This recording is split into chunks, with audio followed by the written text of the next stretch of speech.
Hello friends. स्वागत है आपका हमारे यूट्यूब चैनल आर के हिंदी कहानियों में। आज की कहानी है ईमानदारी की कीमत, मौत। आज आकाश चला गया। लोग कहते हैं उसकी मौत हार्ट अटैक से हुई है, पर मैं कहती हूँ कि उसे जमाने ने मौत के आगोश में धकेला है, उसे आत्महत्या के लिए मजबूर किया है। हाँ, आत्महत्या। आप लोग समझ रहे होंगे कि आकाश की मृत्यु के बाद मैं पागल हो गई हूँ। हाँ, मैं पागल हो गई हूँ। आज मुझे लग रहा है इस दुनिया में जो सही है, ईमानदार है, कर्मठ है, वो शायद पागल ही है। ये दुनिया उसके रहने लायक नहीं है। आज भी ऐसे पागल लोग इस दुनिया में मौजूद हैं जो अपने उसूलों पर चलते हुए शायद वो भी आकाश की तरह ही सिसकते सिसकते मौत को गले लगा लें। इससे दुनिया को क्या फर्क पड़ने वाला है? वो तो यूं ही चलती जाएगी। सिसकने के लिए रह जाएंगे उस बदनसीब के घर वाले। दीपाली का प्रलाप सुनकर वसुधा चौंकी थी। दीपाली उसकी प्रिय सखी थी। उसके जीवन का हर राज उसका अपना था।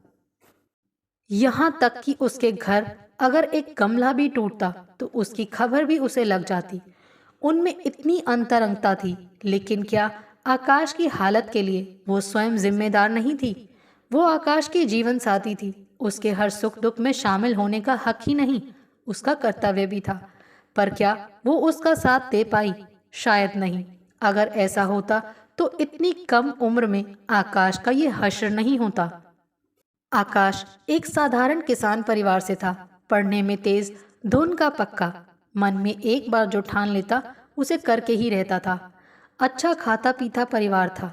अभाव था तो सिर्फ शिक्षा का। उसके पिताजी ने उसकी योग्यता को पहचाना।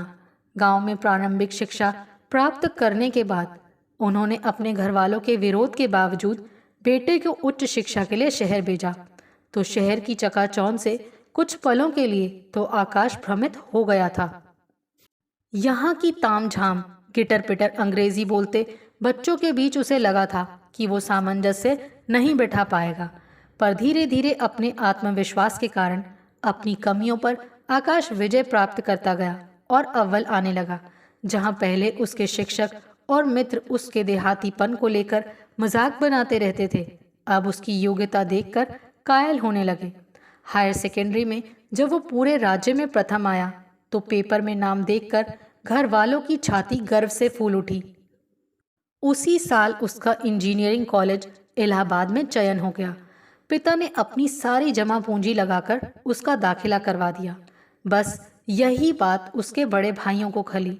कुछ सालों से फसल भी अच्छी नहीं हो रही थी। भाइयों को लग रहा था कि मेहनत वो करते हैं, पर उनकी कमाई पर मजा वो लूट रहा है। कहते हैं ना कि ईर्ष्या से बड़ा जानवर कोई नहीं होता। वो कभी कभी इंसान को पूरा निगल जाता है। उसके भाइयों का यही हाल था और उनके वहशीपन का शिकार उसके माता पिता बन रहे थे। छुट्टियों में जब आकाश घर गया तो उसकी पारखी नजरों से घर में फैला विद्वेष तथा माँ और पिताजी के चेहरे पर छाई दयनीयता छिप न सकी। माँ ने अपने कुछ जेवर छिपाकर उसे देने चाहे तो उसने लेने से मना कर दिया। एक दृढ़ निश्चय के साथ आकाश इलाहाबाद लौट गया था। कुछ ट्यूशन्स कर ली, साथ ही इंजीनियरिंग के प्रथम वर्ष में प्रथम आने के कारण उसे स्कॉलरशिप भी मिलने लगी। अब उसका अपना खर्चा निकलने लगा। इंजीनियरिंग करते ही उसे सरकारी नौकरी मिल गई। नौकरी मिलते ही वो अपने माता पिता को साथ ले आया। भाइयों ने भी चैन की सांस ली। पर पानी होते रिश्तों को देखकर आकाश का मन रोने लगा था। सरकारी नौकरी मिली तो शादी के लिए रिश्ते भी आने शुरू हो गए। वैसे तो आकाश अभी कुछ दिन विवाह नहीं करना चाहता था, पर माँ की आंखों में सूनापन देखकर उसने बेमन से ही विवाह की इजाजत दे दी। माता पिता के साथ रहने की बात जानकर कुछ लोगों ने आगे बढ़ अपने कदम पीछे खींच लिए थे। रिश्तों में आती संवेदनहीनता को देखकर उसका मन बहुत आहत हुआ था। माता पिता को भी इस बात का एहसास हुआ तो वो खुद को दोषी समझने लगे। तब आकाश ने उनको दिलासा देते हुए कहा था, आप स्वयं को दोषी क्यों समझ रहे हैं? ये तो अच्छा ही हुआ कि समय रहते उनकी असलियत खुल गई। जो रिश्तों का सम्मान करना ही नहीं जानते, वो भला अन्य रिश्ते कैसे निभा पाएंगे? रिश्तों में स्वार्थ नहीं, समर्पण होना चाहिए। आखिर एक ऐसा परिवार मिल ही गया माता पिता के साथ में रहने की बात सुनकर लड़की का भाई विवेक बोला, हमने माता पिता का सुख नहीं भोगा, पर मुझे उम्मीद है कि आपके सानिध्य में मेरी बहन को ये सुख नसीब हो जाएगा। विवेक और दीपाली के माता पिता बचपन में ही गुजर गए थे। उनके चाचा चाची ने उन्हें पाला था। फिर धीरे धीरे रिश्तों में आती कटुता ने उन्हें अलग रहने को मजबूर कर दिया। विवेक ने जैसे तैसे एक नौकरी तलाशी तथा बहन को लेकर अलग हो गया। नौकरी करते करते ही उसने अपनी पढ़ाई जारी रखी, बहन को भी पढ़ाया और आज वो स्वयं एक अच्छी जगह नौकरी कर रहा था। दीपाली आकाश को अच्छी लगी। अच्छे संस्कारिक लोग पाकर विवाह के लिए वो तैयार हो गया। दीपाली ने घर भी अच्छी तरह से संभाल लिया था। माता पिता भी बेहद खुश थे। घर में सुकून पाकर ऑफिस के कामों में भी मन रमने लगा। अभी तक तो उसे काम सिखाया जा रहा था, पर अब स्वतंत्र विभाग उसको दे दिया गया। आकाश ने जब अपने विभाग की फाइलों को पढ़ा और स्टोर में जाकर सामान का मुआयना किया तो सामान की खरीद में हेराफेरी को देखकर वो सिहर उठा। पेपर पर दिखाया कुछ जाता, खरीदा कुछ और जाता। कभी कभी आवश्यकता ना होने पर भी सामान खरीद लिया जाता। सरप्लस स्टॉक इतना था कि उसको कहाँ खपाया जाए, वो समझ नहीं पा रहा था। अपने सीनियर से इस बात का जिक्र किया तो उन्होंने कहा, अभी नए नए हो इसीलिए परेशान हो, धीरे धीरे इसी ढर्रे पर ढलते जाओगे। जहाँ तक सरप्लस सामान की बात है उसे पड़ा रहने दो, कुछ नहीं होगा। एक दिन आकाश अपने आवास पर काम कर रहा था कि एक सप्लायर आया और उसे एक पैकेट देने लगा। उसने पूछा, ये क्या है? स्वयं देख लीजिए सर। पैकेट खोला तो उसके अंदर रकम देखकर आकाश का खून जम गया। तुम्हारी हिम्मत कैसे हुई ये रकम मुझे पकड़ाने की? सर आप नए हैं इसीलिए जानते नहीं हैं, ये आपका हिस्सा है, पर मैं इसे नहीं ले सकता। ये आपकी मर्जी है सर, पर ऐसा करके आप बहुत बड़ी भूल करेंगे। आखिर घर आई लक्ष्मी को कोई ऐसे ही नहीं लौटाता है। अब तुम यहाँ से जाओ, वरना मैं पुलिस को बुलवाकर तुम्हें रिश्वत देने के आरोप में गिरफ्तार करवा दूंगा। ऐसी गलती मत कीजिएगा, ये आरोप तो मैं भी आप पर लगा सकता हूँ। निर्लज्जता से मुस्कुराते हुए वो बोला। अगले दिन आकाश ने अपने सहयोगी से बात की तो वो बोला, इसमें तुम या मैं कुछ नहीं कर सकते, ये तो वर्षों से ही चला आ रहा है। जो भी इसमें अड़ंगा डालने का प्रयत्न करता है उसका या तो स्थानांतरण करवा देते हैं या फिर झूठे आरोप में फंसाकर घर बैठने को मजबूर कर देते हैं। वैसे भी घर आई लक्ष्मी को दुत्कारना मूर्खता है। उसने उसी समय निर्णय लिया कि लोग चाहे जो भी करें पर वो इस पाप की कमाई को हाथ नहीं लगाएगा। वैसे भी पहली बार नौकरी पर जाने से पहले जब वो पिताजी से आशीर्वाद लेने गया था तो उन्होंने कहा था, बेटा जिंदगी की डगर बड़ी कठिन है, जो कठिनाइयों को पार करके आगे बढ़ता जाता है वो निश्चय ही सफल होता है। कामनाओं की पूर्ति के लिए ऐसा कोई काम मत करना जिसके लिए तुम्हें शर्मिंदा होना पड़े।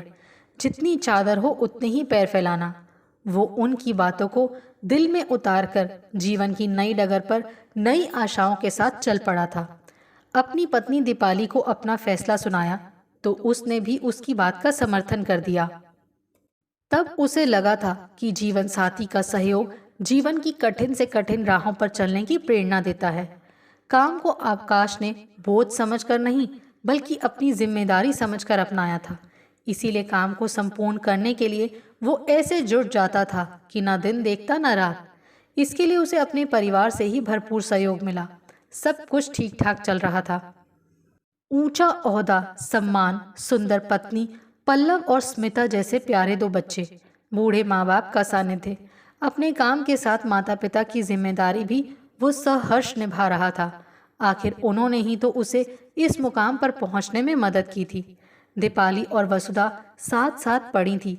यही कारण था कि विवाह हो जाने के बाद भी हमेशा वो एक दूसरे के संपर्क में रहीं। यहाँ तक कि वर्ष में एक दो बार दोनों परिवार मिलकर एक साथ कहीं घूमने चले जाते। वसुधा के पति सुभाष को भी आकाश का साथ अच्छा लगता। जी भर कर बातें होती। लगता समय यहीं ठहर जाए, पर समय कभी किसी के लिए रुका है। जैसे जैसे खर्चे बढ़ने लगे दीपाली अपने वादे से मुकरने लगी। महीने का अंत होता नहीं था कि हाथ खाली होने लगता था।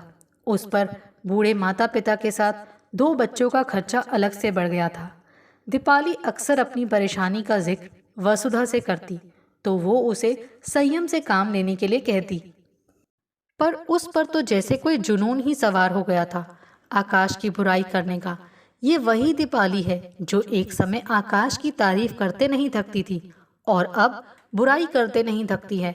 इंसान में इतना परिवर्तन कब, क्यों और कैसे आ जाता है समझ नहीं पा रही थी वसुधा।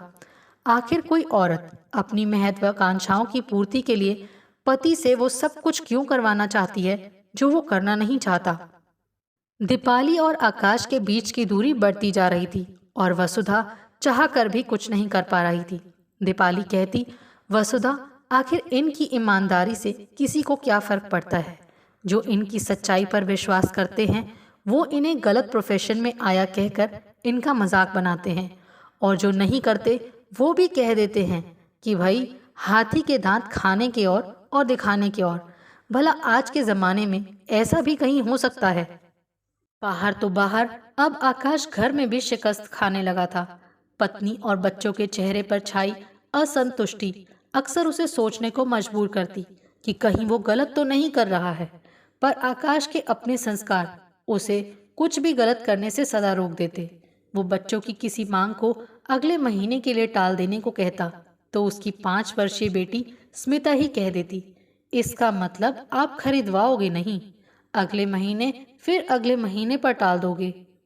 आकाश कभी दीपाली को उसका वादा याद दिलाता तो वो कह देती, वो तो मेरी नादानी थी, पर अब जब दुनिया के रंग ढंग देखती हूँ तो लगता है कि तुम्हारे इस खोखले दम के कारण हम कितना सफ़र कर रहे हैं।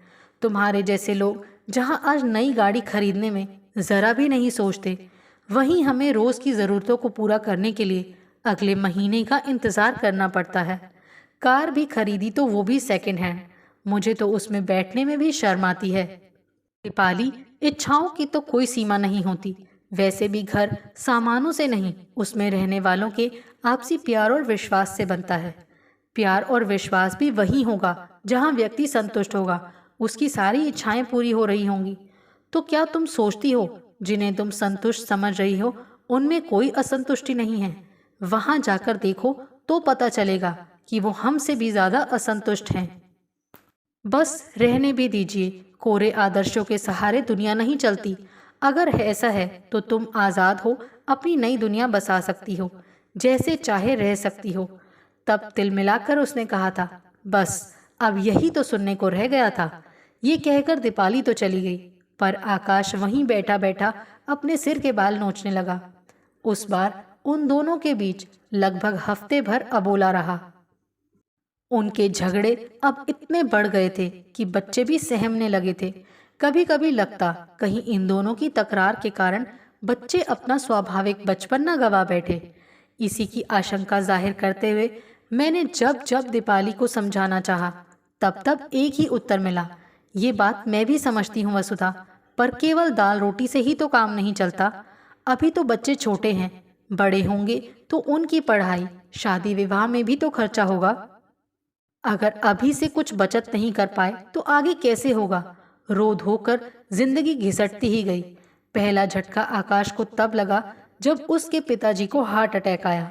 डॉक्टर ने आकाश से पिता की बाईपास सर्जरी करवाने की सलाह दी। उस समय आकाश के पास इतने पैसे नहीं थे कि वो खुद के खर्चे पर उनका इलाज करवा पाता। उसके पिताजी उस पर ही आश्रित थे, अतः कानून के अनुसार उनकी बीमारी का खर्चा आकाश को कंपनी से मिलना था। उसने एडवांस के लिए आवेदन कर दिया, पर कागजी खाना पूर्ति में लगभग 2 महीने निकल गए। आकाश पिताजी को लेकर अपोलो अस्पताल गया। ऑपरेशन के पूर्व के टेस्ट चल रहे थे कि उन्हें दूसरा अटैक आ गया और उन्हें बचाया नहीं जा सका। डॉक्टरों ने सिर्फ इतना ही कहा कि इन्हें लाने में देर हो गई। माँ पिताजी से बिछड़ने का दुख सह नहीं पाई और कुछ ही महीनों के अंदर उनकी भी मृत्यु हो गई। आकाश टूट गया था। उसे इस बात का ज्यादा दर्द था कि पैसों के अभाव में वो अपने पिता का उचित उपचार नहीं करा पाया। जब जब इस बात से उसका मन उद्वेलित होता, पिताजी की सीख उसके इरादों को और मजबूत कर देती। अंग्रेजी की एक कहावत है ना, ग्रिन एंड बियर, यानी सहो और मुस्कुराओ, यही उसके जीने का संबल बन गई थी। माँ पिताजी को तो वो खो चुका था। पल्लव तो अभी छोटा था पर अब बड़ी होती अपनी बेटी की ठीक से परवरिश ना कर पाने का दोष भी उस पर लगने लगा था। डोनेशन की मोटी मांग के लिए रकम वो ना जुटा पाने के कारण उस स्कूल में बेटी स्मिता का दाखिल नहीं करवा पाया जिसमें दीपाली चाहती थी। जिस राह पर आकाश चल रहा था उस पर चलने के लिए उसे बहुत बड़ी कीमत चुकानी पड़ रही थी। दुख तो इस बात का था कि उसके अपने ही उसे नहीं समझ पा रहे थे। तनाव के साथ संबंधों में आती दूरी ने उसे तोड़कर रख दिया। मन ही मन आदर्श और व्यवहारिकता में इतना संघर्ष होने लगा कि वो हाई ब्लड प्रेशर का मरीज बन गया।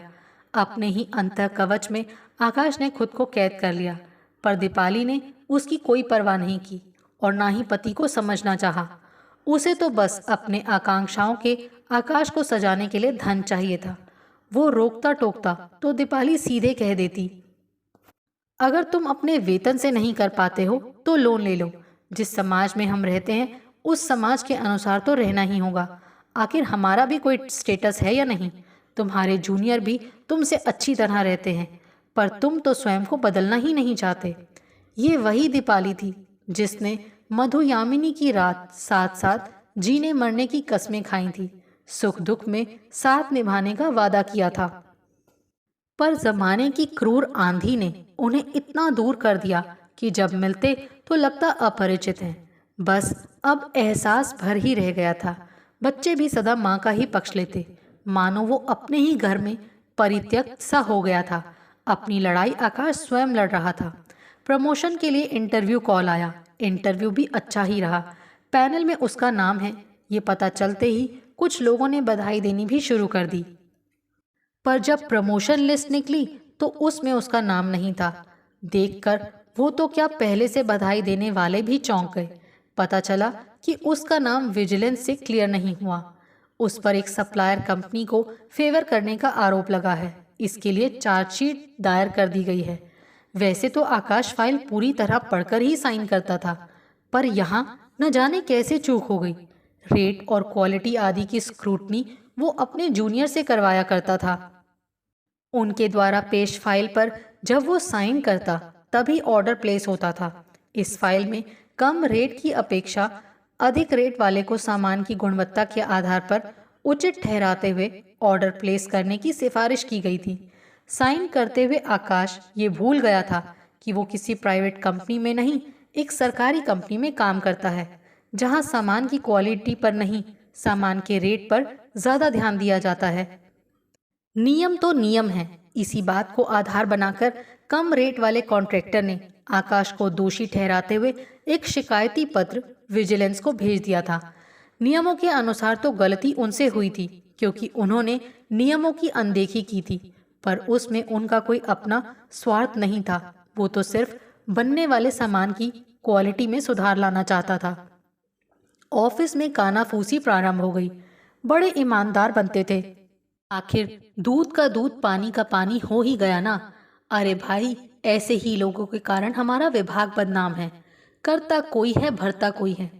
दीपाली के कानों तक जब ये बात पहुंची तो वो तिलमिलाकर बोली, तुम तो कहते थे मैं किसी का फेवर नहीं करता, जो ठीक होता है वही करता हूँ, फिर ये गलती कैसे हो गई? कहीं ऐसा तो नहीं कि तुम मुझसे छिपाकर पैसा कहीं और रख रहे हो? उसके बाद उससे कुछ सुना नहीं गया। उसी रात उसे जो हार्ट अटैक आया, हफ्ते भर जीवन मृत्यु से जूझने के बाद आखिरकार उसने दम तोड़ ही दिया। खबर सुनकर वसुधा एवं सुभाष आकाश के साथ बिताए खुशनुमा पलों को आंखों में संजोए आ गए। सदा शिकायतों का पुलिंदा पकड़े दीपाली को इस तरह रोते देख आंखें नम हो आई थी, पर बार बार मन में यही आ रहा था कि सब कुछ लुटा के होश में आए तो क्या किया। माँ को रोते देखकर मासूम बच्चे अलग एक कोने में सहमे से दुबके खड़े थे।